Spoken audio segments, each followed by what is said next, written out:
عید کا دن ہے، خوشیوں کا دن ہے۔ عربی کا لفظ ہے عید، عید کا مطلب ہے خوشی۔ ہر گھر کے اندر عید والے دن خوشی ہوتی ہے، ہر دن گھر کے اندر خوشیاں منائی جاتی ہیں، اور مسلمان کو خوشی منانے کا حق بھی ہے، کیونکہ اللہ رب العالمین نے یہ عید کا دن مقرر کیا ہے، مسلمانوں کے لیے خوشی کا دن مقرر کیا ہے۔ لیکن بہت سارے ظالم دنیا کے اوپر ایسے بھی ہیں جو بہت سارے لوگوں کی خوشیوں کو ذبح کر کے اپنی خوشی منا رہے ہوتے ہیں، بہت سارے لوگوں کی خوشیوں کا گلا دبا کر اپنی خوشیاں منانے کی کوشش کر رہے ہوتے ہیں،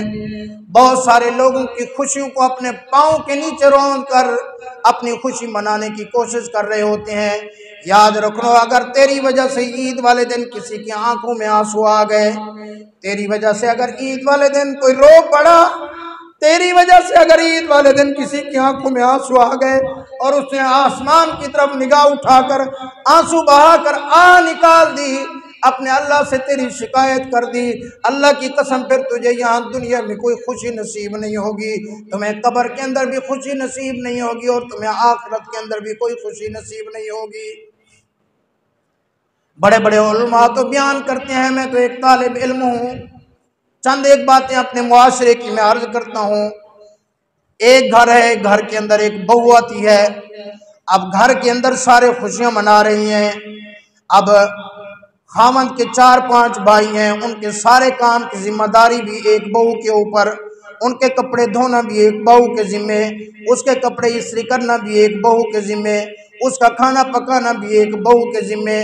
عید والے دن ایک گھر کے اندر جو بہو ہے وہی ہے ایسی کہ جس کو اپنے کپڑے پہننے کی بھی فرصت نہیں ملی، جس کو خوشی منانے کی بھی کوئی جرت نہیں ہوئی، جس کو خوشی منانے کا بھی اپنا کوئی ٹائم نہیں ملا۔ یاد رکھنا یہ ظلم ہے۔ جس گھر کے اندر بھی اگر کوئی بہو ہے، جس گھر کے اندر بھی اگر ایک بہو ہے، اللہ کی قسم آؤ شریعت اسلام سے پوچھو، شریعت اسلام کے اندر اخلاقی طور پر صرف بیوی اپنے خاوند کا کام تو کر سکتی ہے، خاوند کے بھائیوں کا کام اس کے ذمہ نہیں ہے، خاوند کے بھائیوں کے بہنوں کا کام اس کے ذمہ نہیں ہے۔ ہمارے معاشرے میں کیا ظلم ہے، بھائی 5-6 ہے تو اس کا بھی سارا کام اس کے ذمہ ہے، اگر خاوند کی بڑی بہنیں ہیں تو اس کا سارا کام بھی اس کے ذمہ، تانے سننا بھی اس کے ذمہ، ظلم سہنا بھی اس کے ذمہ، ساری باتیں برداشت کرنا بھی اس کے ذمہ۔ یاد رکھنا، جس گھر کے اندر ایک عورت اگر مظلوم ہے تو وہ اس گھر کے اندر خوشیاں نہیں آ سکتی۔ امام الانبیاء صلی اللہ علیہ وسلم نے حضرت معاذ ابن جبل رضی اللہ تعالیٰ عنہ کو شام کا گورنر بنا کے بھیجا، آپ صلی اللہ علیہ وسلم اس کے ساتھ پیدل جا رہے ہیں، حضور سے ایک لمبا واقعہ ہے، میں واقعہ عرض نہیں کرنا چاہتا۔ جب آپ صلی اللہ علیہ وسلم روانہ کرنے لگے، ان میں سے چند نصائح فرمائے، ان میں سے ایک یہ تھا، فرمایا معاذ خیال کرنا مظلوم کی بد دعا سے بچنا، مظلوم کی بد دعا سے بچنا، مظلوم کی بد دعا اللہ کے آسمان کو چیر کر اللہ کے عرش تک پہنچتی ہے۔ فرمایا چاہے مظلوم کافر بھی کیوں نہ ہو، مظلوم کی بد دعا اللہ کے آسمان سے چیر کر اللہ کے عرش تک پہنچتی ہے۔ میرے بھائی کافر تو چھوڑ، تیرے میرے گھر کے اندر ایک عورت مظلوم ہے، تیرے میرے گھر کے اندر ایک بیوی مظلوم ہے، تیرے میرے گھر کے اندر کسی کی بیٹی مظلوم ہے۔ یاد رکھنا، اگر اس نے کبھی زبان سے بھی بد دعا نہیں کی، اگر اس نے کبھی زبان سے بھی نہ کہا، صرف دل سے نکال دی، اللہ کیا آج عید والے دن سب کو خوشیاں منانے کا حق ہے، مجھے کوئی خوشی منانے کا حق نہیں؟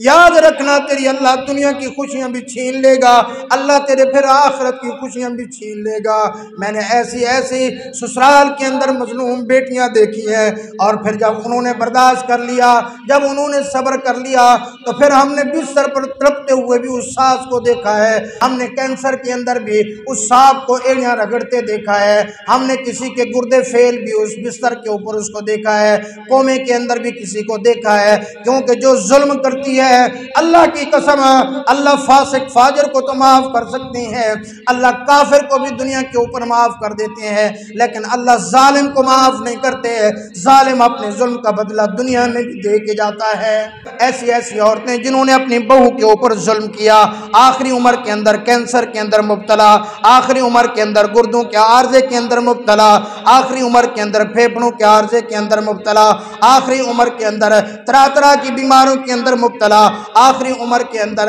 بستر مرگ کے اوپر کئی سال ان کو ایڑیاں رگڑتے دیکھا ہے۔ پھر ہم نے ایسی ظالم عورتوں کو بھی دیکھا ہے، اللہ کی قسم ان کے پھر جسم کے اندر کیڑے پڑ جاتے ہیں، سگی اولاد بھی ان کے قریب نہیں آتی، سگی اولاد بھی ان سے پھر گھن کرتی ہے، سگی اولاد بھی ان سے پھر نفرت کرتی ہے۔ اصل میں ان کو سمجھ نہیں آ رہی ہوتی ہے کہ اس نے جب کسی کی بیٹی کے اوپر ظلم کیا ہے، یہ اس ظلم کا حساب اللہ اس دنیا کے اندر بھی اس سے لے رہا ہے۔ اسی لیے میں اپنی ماں اور بہنوں سے بھی درخواست کروں گا، اللہ کا واسطہ ہے کسی کی بیٹی کے اوپر ظلم نہ کرنا۔ اگر تو نے آج تک کسی کی بیٹی کے اوپر ظلم کیا ہے، دنیا کے اندر ہی اس سے معافی مانگ لے، دنیا کے اندر ہی اس سے بلا کر اس کے سامنے ہاتھ جوڑ لے، اس کو راضی کر لے۔ اگر یہ راضی ہو گئی تو اللہ تجھے بچا دے گا، اس کو تو نے راضی کر لیا تو اللہ پاک تیرے اوپر رحم والا معاملہ کر دے گا، ورنہ معاملہ بڑا سخت ہے، آخرت کے اندر بھی معاملہ بڑا سخت ہے، قبر کے اندر معاملہ بھی بڑا سخت ہے۔ اور یاد رکھنا میرے بھائی، جس نے کسی کے اوپر ظلم کیا، وہ 1,00,000 روپے کا جانور بھی ذبح کر دے، وہ اس ظلم کا بدلہ نہیں ہوگا۔ یاد رکھنا تو نے 5,00,000 روپے کا اگر جانور بھی ذبح کر دیا تو تجھے یہ جنت کے اندر نہیں لے کے جائے گا۔ تو تہجد بھی پڑھتا ہے، تجھے یہ جنت میں لے کے نہیں جائے گی۔ تو نمازوں کا پابند ہے، تجھے یہ جنت میں لے کے نہیں جائے گی۔ اگر تو ظالم ہے، ہر سال عمرہ کرتا ہے، تو یہ وہ عمرہ بھی جنت میں نہیں لے کے جائے گا۔ اگر تو ظالم ہے تو حج پہ اوپر گیا تو وہ ظلم کی وجہ سے تیرا حج بھی تجھے جنت کے اندر نہیں لے کے جائے گا۔ جب تک اس مظلوم سے تو معافی نہیں مانگے گا، جب تک اس مظلوم کو تو اس کا حق ادا نہیں کرے گا، پھر تجھے تیری یہ نیکیاں بھی تجھے نہیں بخشوا سکیں گی۔ بہت ساری جگہوں کے اوپر ہم نے یہ دیکھا، گھر کے اندر ایک بیٹی کو، کسی کی بیٹی کو ہم لے کے آئے، رشتہ کر کے ہم اس کو لے کے آ گئے، ہمارے بچے کی گھر والی ہے، بہو بن گئی۔ بعض اوقات یہ خامد بھی اتنے ظالم ہوتے ہیں کہ ان کو احساس اور حیا نہیں ہوتا۔ مجھے کبھی کبھی بچپن کا ایک واقعہ یاد آ جاتا ہے، چھوٹی عمر تھی، تھوڑا مجھے یاد ہے۔ عید کا دن آیا، میرے والد صاحب نے، اللہ بہتر جانتا ہے، اس طرح بھی پورا یاد نہیں ہے، گوشت تھا یا کوئی اور میٹھی چیز تھی، مجھے دیا کہ جاؤ اپنی پھپھو کو گھر دے کے آؤ۔ میں اپنے پھپھو کے گھر دینے کے لیے گیا، میرا پھپھا کسی وجہ سے ناراض تھا، شاید ہمارے والد صاحب سے۔ میں جب دینے گیا، میری پھپھو کی آنکھوں میں آنسو آ گئے۔ آج وہ میری پھپھو اس دنیا کے اوپر نہیں ہے، اللہ اس کی قبر کے اوپر کروڑوں رحمت نصیب فرمائے۔ فرمایا اس کی آنکھوں میں آنسو آ گئے، کہنے لگی بچہ یہ واپس لے جاؤ، میرے خامن نے مجھے منع کر دیا ہے کہ تیرے سسرال سے کوئی بھی چیز آئے تو نے نہیں لینی۔ ایمانداری سے بتاؤ، عید والے دن ایک عورت کو اتنا حق نہیں ہے کہ اس کے سسرال والے گھر سے کوئی چیز آئے اور اس کو لینے کا حق نہ ہو۔ اس کی آنکھوں میں آنسو جاری ہو گئے، اب وہ مجبور ہو گئی، اگر وہ اپنی خوشی سے نہ لیتی تو اس کی آنکھوں میں آنسو نہ آتے۔ اس کی آنکھوں میں آنسو آ گئے، رو کے کہنے لگی بیٹا یہ واپس لے جاؤ، اپنے ابو کو کہنا کہ میرے خامن نے مجھے منع کیا ہے کہ ان کے گھر سے کوئی بھی چیز آئے تو نہ لینا۔ یاد رکھنا میرے بھائی، اگر تیرے گھر کے اندر بھی یہی کوئی اس طرح کا معاملہ ہے،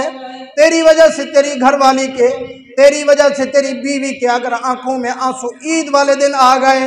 اور اس نے آہ نکال دی، تو یاد رکھنا اللہ تیری عید کی خوشیاں بھی چھین لے گا، اللہ تیری دنیا کی خوشیاں بھی چھین لے گا، اللہ تیری قبر کی خوشیاں بھی چھین لے گا، اللہ تیری آخرت کی خوشیاں بھی چھین لے گا۔ بس اس عورت کی، اپنی اس بیوی کی آہ سے محفوظ رہنا۔ یہ مظلوم ہے، اگر اس کی آہ نکل گئی اللہ تیری دنیا اور آخرت دونوں برباد کر دے گا۔ میرے بھائی اللہ کا واسطہ ہے، اللہ کا واسطہ ہے، خیال کیا کرو۔ اور میں بھائیوں کی خدمت میں بھی درخواست کروں گا کہ اگر تو بھی کسی وجہ سے اپنی بہن سے ناراض ہے، عید کے اوپر تو اپنے بچوں کے ساتھ،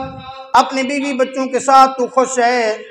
اپنے بیوی بچوں کے ساتھ تو خوشیاں منا رہا ہے، تو لاکھ مرتبہ خوشیاں منا۔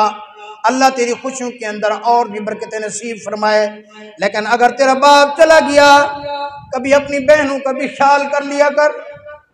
کہ تیری بہن کس حال کے اندر ہے۔ کبھی جا کر بہن سے بھی پوچھ لیا کر، عید والے دن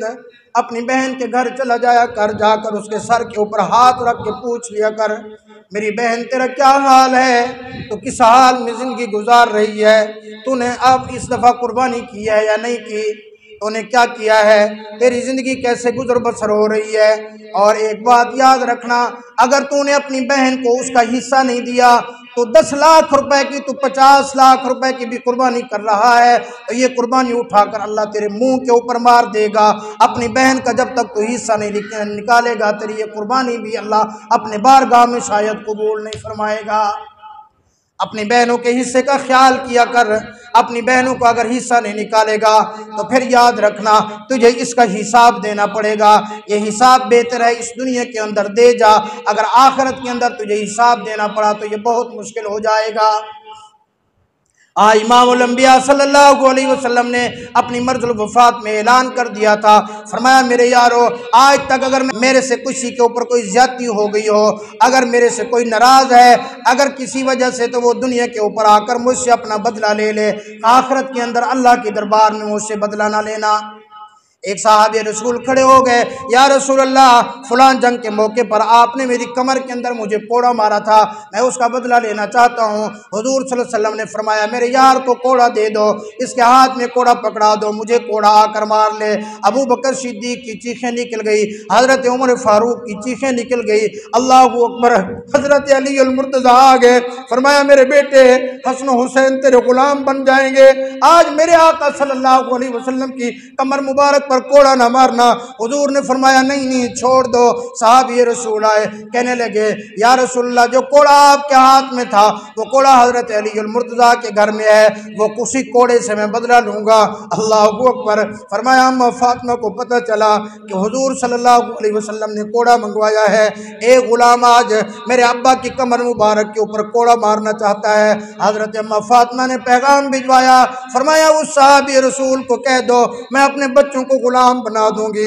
میرے بچوں کی کمر کے اوپر جتنی مرضی کوڑے مار لے، علی المرتضیٰ حاضر ہیں، جو مرضی کر لے، لیکن میرے ابا کی جسم مبارک کے اوپر کوڑا نہ مارنا۔ صحابی رسول نے کہا نہیں میں تو کوڑا ماروں گا، میں اپنا بدلہ لوں گا۔ کوڑا آ گیا، حضور نے اپنے غلاموں سے فرمایا ابو بکر میری کمر سے کپڑا ہٹا دو۔ علی المرتضیٰ، کیونکہ صحابی رسول نے کہا یا رسول اللہ، جب آپ نے مجھے کوڑا مارا تھا میرے جسم پر قمیض نہیں تھا، آپ کے جسم مبارک پر قمیض ہے، میں قمیض ہٹا کر کوڑا مارنا چاہتا ہوں۔ میرے آقا نے فرمایا میرے جسم سے قمیض ہٹا دو۔ اللہ اکبر۔ صحابہ نے جسم سے جب قمیض ہٹائی، ایمانداری سے بتاؤ وہ صحابہ جو حضور صلی اللہ علیہ وسلم پر اپنی جان نشاور کرنا اپنی شہادت سمجھتے تھے، اپنے بچوں کو میرے آقا کے نام پر قربان کرنا اپنے لیے شہادت سمجھتے تھے، اپنی بیویوں کو بیوہ کرانا اپنے لیے شہادت سمجھتے تھے، آج ان کے سامنے اللہ اکبر ایک اپنا مسلمان صحابی رسول کوڑا مارے۔ اللہ اکبر۔ وہاں ابو بکر صدیق بھی موجود، وہاں حضرت عمر فاروق بھی موجود، وہاں عمر اگر کوئی بندہ آ کر کافر بھی حضور صلی اللہ علیہ وسلم کی مجلس کے اندر اونچی آواز میں بولتا، حضرت عمر تلوار نکال لیتے، خبردار تجھے جرت ہی کیسے ہوئی۔ اللہ اکبر۔ یہ امت کو سمجھانا مقصود تھا، لوگوں کسی کے اوپر ظلم کیا ہے تو دنیا کے اوپر بدلہ دے کے جانا، آخرت کا حساب بڑا مشکل ہے۔ کمر مبارک سے کپڑا ہٹ گیا، صحابی رسول آئے، آ کر حضور صلی اللہ علیہ وسلم کے مہر نبوت کو بوسہ دیا، بوسہ دے کے کہنے لگے یا رسول اللہ، وہ تو آپ نے ویسے ہی صفیں سیدھی کرواتے ہوئے آپ کے ہاتھ مبارک سے تھوڑا سا کوڑا لگ گیا، میں اللہ سے دعا مانگتا رہا، میں آپ کی مہر نبوت کو بوسہ دینا چاہتا تھا، مجھے زندگی میں موقع نہیں ملا، آج جب آپ نے اعلان کیا تو میں نے یہ موقع غنیمت سمجھا، میں نے کہا کیوں نہ میں حضور صلی اللہ علیہ وسلم کی مہر نبوت کو بوسہ دے دوں، میری کیا مجال ہے کہ میں آپ کو کوڑا ماروں۔ میرے بھائی اللہ کا واسطہ ہے، اگر کسی کے اوپر ظلم کیا ہے، کسی کا حق نہیں دیا، کسی کا حق کھایا ہے، گھر کے اندر اپنی بیوی پر ظلم کیا ہے، گھر کے اندر اپنی بہو پر ظلم کیا ہے، تو یاد رکھنا